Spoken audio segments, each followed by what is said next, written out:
As the 2024 hurricane season comes to an end, over 18 named storms, 11 hurricanes, and 5 major hurricanes were recorded, just missing the amount of named storms prediction by a shy amount of numbers. The top 5 major hurricanes were Category 5 Hurricane Milton with maximum wind speeds of 185 miles per hour and pressure of down to 897 millibars, shattering records. Category 5 Hurricane Beryl with maximum wind speeds of 150 miles per hour.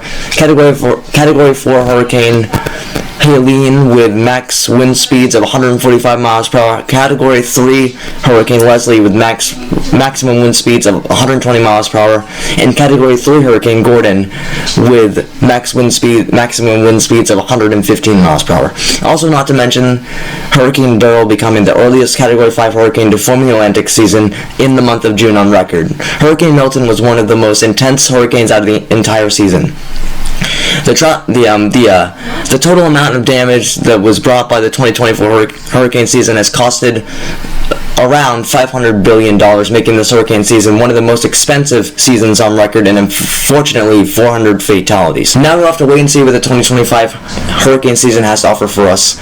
I hope you guys did enjoy this video, and if you guys do want to see more content like this, I know this video was a little bit different, and I worked very tirelessly to get this video out as soon as possible. It was multiple days of editing, but I hope you guys did enjoy. If you guys did enjoy this video, make sure to like, subscribe, and hit that notification bell to never miss an upload. And without further ado, stay safe out there, and we'll see you in the next one. Bye.